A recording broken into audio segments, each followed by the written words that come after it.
Bismillahirrahmanirrahim. Assalamualaikum warahmatullahi wabarakatuh. Alhamdulillahirabbil alamin wal aqibatu lil muttaqin wala udwana illa 'alal zalimin.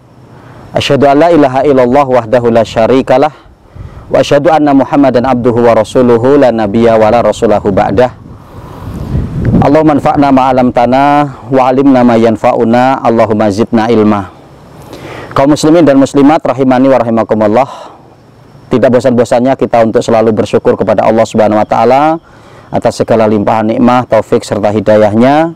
Salawat bering salam semoga tak tercurah atas Nabi kita Muhammad sallallahu alaihi wasallam, pada keluarga beliau, para sahabatnya, tabi'in, tabi'ut tabi'in, dan orang-orang senantiasa komitmen dalam menjalankan sunnah beliau sampai datangnya hari kiamat kelak. Kaum muslimin dan muslimat dimanapun Anda berada, sesuatu yang paling inti dalam diri kita adanya hati kita, ya.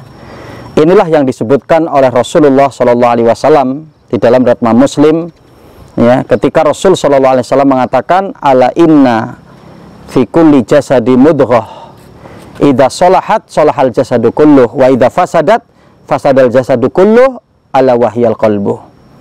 Di mana Rasulullah mengatakan sesungguhnya di setiap jasad manusia terdapat segumpal darah. Ya, kalau segumpal darah ini baik, maka akan menjadikan baik semua anggota badannya. Dan kalau segumpal darah ini rusak, maka akan rusak semua anggota badannya. Ketahuilah segumpal darah itu adalah hati. Masya Allah, kaum muslimin dan muslimat rahimakumullah. Jadi, di mana para ulama pun menjelaskan bahwa hati kita ini adalah raja bagi diri kita. Ya, raja untuk anggota badan kita, ya, dimana bahwa untuk, ya, anggota badan kita yang lain hanya sebagai anggotanya, hanya sebagai prajuritnya, ya.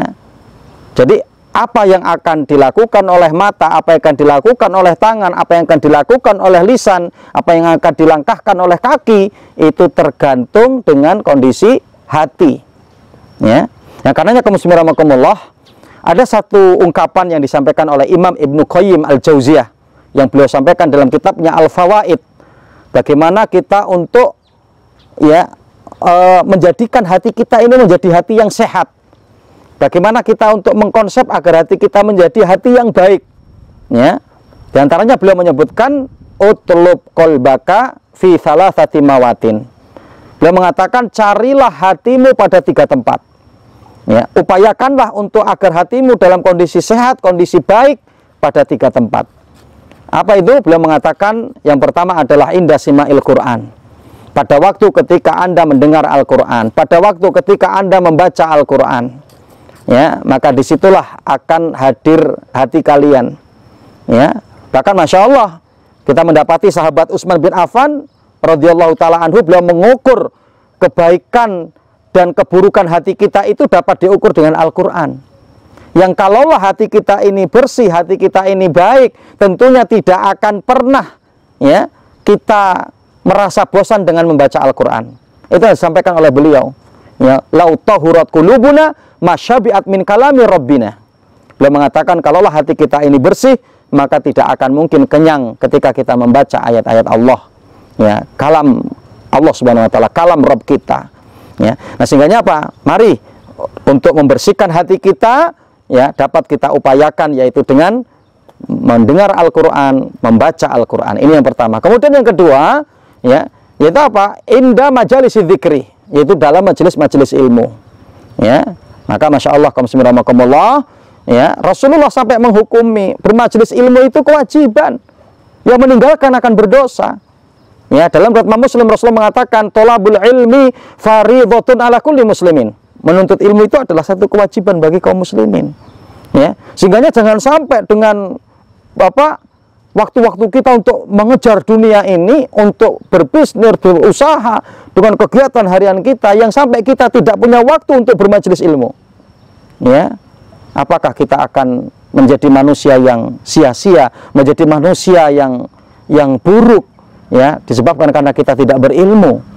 Ya, yang karenanya maka mari untuk agar hati kita sehat, hati kita hidup, hati kita baik, maka untuk, ya, selalu menghadiri majelis ilmu. Itu yang kedua. Yang ketiga, Imam Ibnu Qayyim Al-Jauziyah mengatakan adalah inda khalwah, pada waktu ketika kita berkholwat dengan Allah, pada waktu kita berdua-dua dengan Allah, yaitu apa? Di sepertiga malam, di sholat malam kita, di tahajud kita, ya, yang bahkan sampai Nabi SAW dalam riwayat Imam Tirmidzi pun mengatakan apa?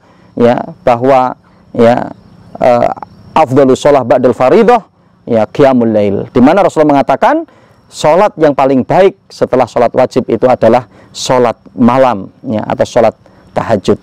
Wallahu ta'ala alam, kaum muslimin rahimakumullah. Ya, jadi ini 3 hal yang dapat kita upayakan untuk agar hati kita sehat, yang karena kalau hati kita sehat maka akan mengarahkan anggota badan yang lain untuk sesuatu yang sehat juga, untuk sesuatu yang baik juga.